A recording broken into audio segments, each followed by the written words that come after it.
I haven't seen you. Hi. Hi, Are what's you gonna well? happen? I'm fine. With those ones who are going to destroy them. Destroying. Yeah, they Isn't won't it grow. early now? They won't grow at all. But we are going to harvest here.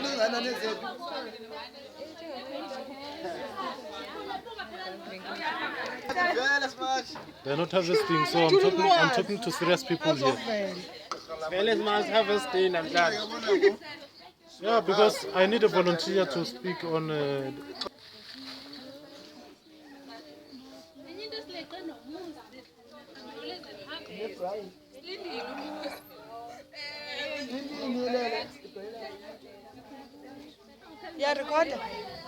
Yeah, I want to do an interview. Just now, no.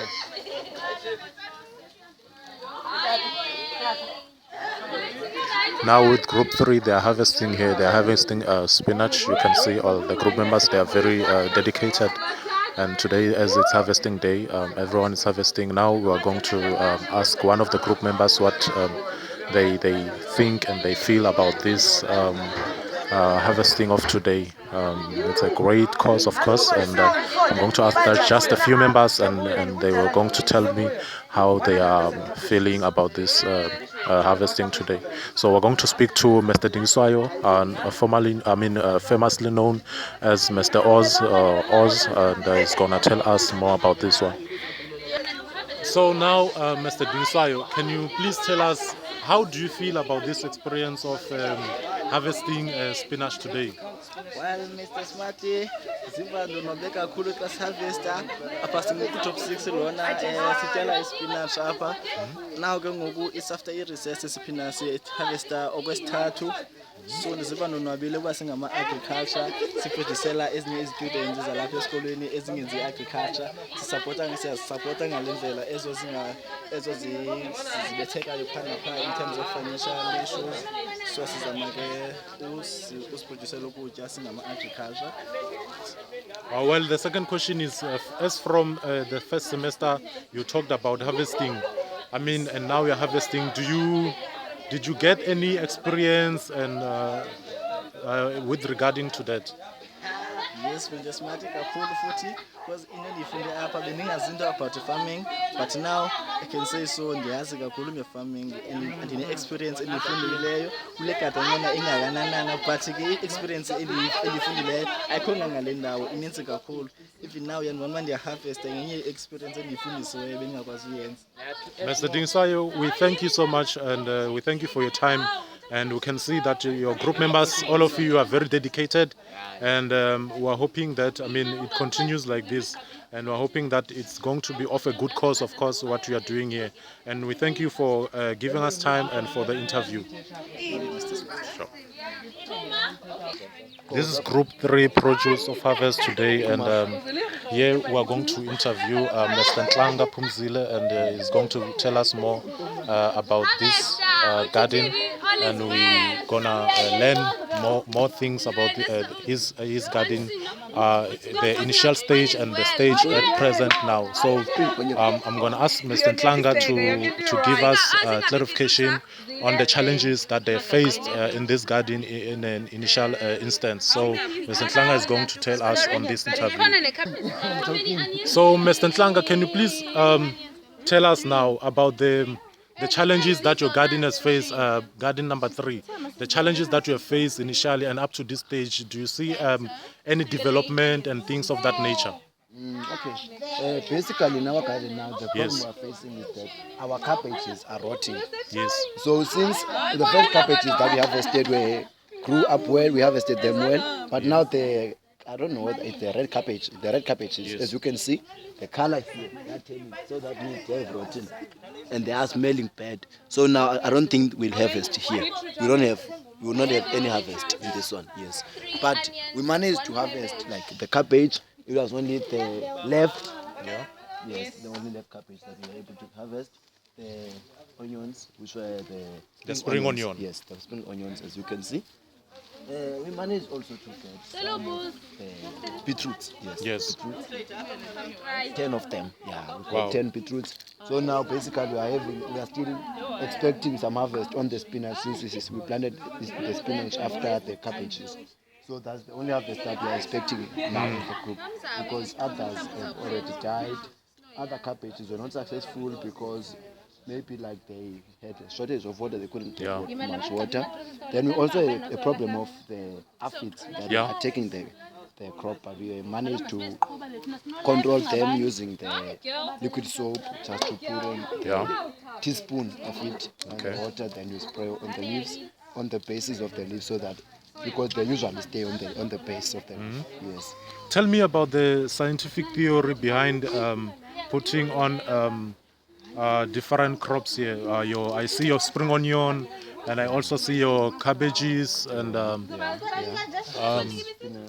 your spinach. So can you please tell me the theory behind this? Okay, basically what we are doing here is what is called the companion planting, which is another technique of putting different plant cultivars, so that in order to control the pests. So because since, as you can see, that here we have cabbage, there we have spinach, there we have beetroot, there we have this thing which is called the onion, the spring onion. The spring onion, what it does is it repels the pests when they are coming to attack the cabbage. So they release the bad smell. Their bad scent that they release comes here to affect the pests that usually feed here.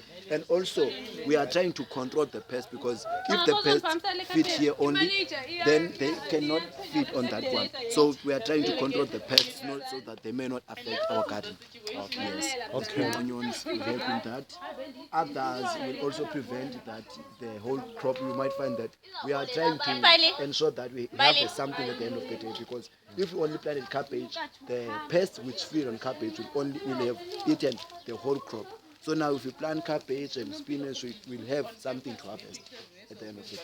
Yeah. No, Mr. Ntlanga, thank you. Guys, this is Group 3, and we thank you for the awesome interview that you have given to us, and the background that you have given about this garden, and also the challenges and the successes of your garden. Thank you so much for your time. Thank you.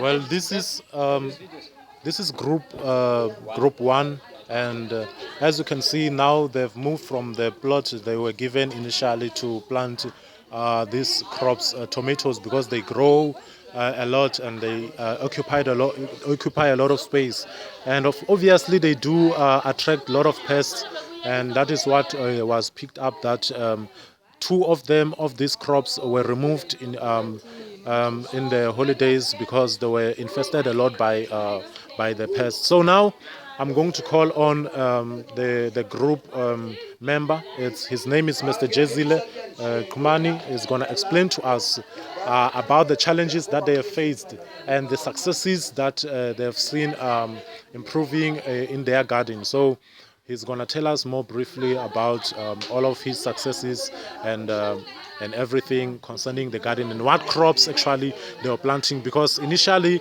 I can tell you the background. The background was not as much as convincing. So he's going to tell us more. So, Mr. Jezile, can you tell us more about Group 1? I mean, about the challenges, the successes, and also what was happening initially in the beginning with your group, and tell us now the stage where it is now. Well, thanks for this opportunity, my guy. With Group 1, the thing is, we have this group with the worst soil in the garden. So at first, we saw that our crops are taking time to grow, and then they were first attacked by a mouse, and then due to that challenge that we were facing, the daughter decided to allocate us this piece of land, and then we decided to plant on tomatoes. Yeah. And I can say, with these tomatoes, we were able to increase our yield as a group. Yeah. Because we've managed to plant in tomatoes and 1 beetroot there. Yes. Yeah, and as you can see, my guy, the tomatoes, they're worth it. They're worth it. Yes. They're worth it. So yeah, that was one of the challenges. The pest, which was the mouse, and then the worst soil. But overall, this is a great experience, because at the end of the day, I'll be able to tell which soil is which to grow. Yes. Yeah, and what to do with that. But yeah, man, that's pretty much it. So do you think you had you have any experience I mean, before you planted all of these things, you had any experience, and how can you compare yourself before and at this present moment? Well, I thought I had some experience when I came here, Yeah. but only to find out that was nothing. Yes. Now I can say I've learned more and I'm able to do more Yeah. now because I didn't know what nitrosol was and Yes. what it did, what Yeah. it does now. Yeah. Now I can able to tell what nitrosol does, and now I know I can do a lot of things like many career paths I can go into, yeah, and which crops I can go. Yeah. Yeah, yeah. No, Mr. Jezile, we thank you. We thank you for your time, and we thank you for this moment you have shared with us.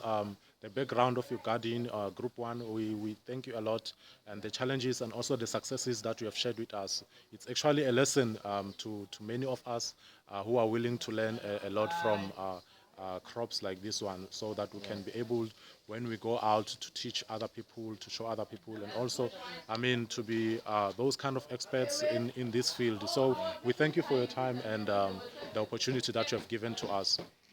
Sure. Thanks for the Well, this is group 5, and I'm going to ask the group leader about the challenges that they faced in this garden, and also the triumphs, the successes. And as you can see here, they were having maize initially, but then we're gonna hear a lot from the group leader, and by the name of Miss Radali. So she's gonna tell us more about what is happening in her group, what are the challenges, what are the successes of her group, and also she's gonna give us a clear indication of what to do if we are facing so much of challenges or challenge that they faced also. So, and what also they are planting in this garden exactly, because it looks like they're having a lot of crops here compared to other crops. So I'm going to speak to Ms. Radali, and she's going to tell us more about this garden.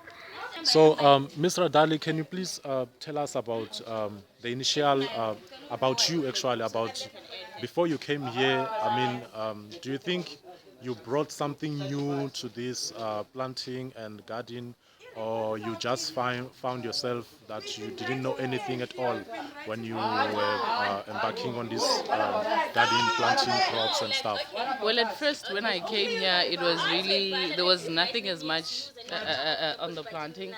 So, what we did was we planted, and initially we had the eggplants, the mealies, and the green peppers. Those are the three things that we had to plant. So, as you can see, we planted them, but I feel like we didn't use a more strategy on how we should plant them, because we planted all of them in the same place, and to only find out that it was a bad idea now, as we can see the results, which are not really results at all. So yeah, so it's peppers, eggplants, and mealies, which the mealies are not here because they got damaged because of the infestation of the aphids and the mites.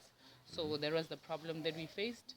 And so far, as you can see, there are leaves on the floor to show that it was infested that much that the leaves fell off because of dehydration and no access to water. So, yeah. Yeah. I can tell with what I see now here in your garden.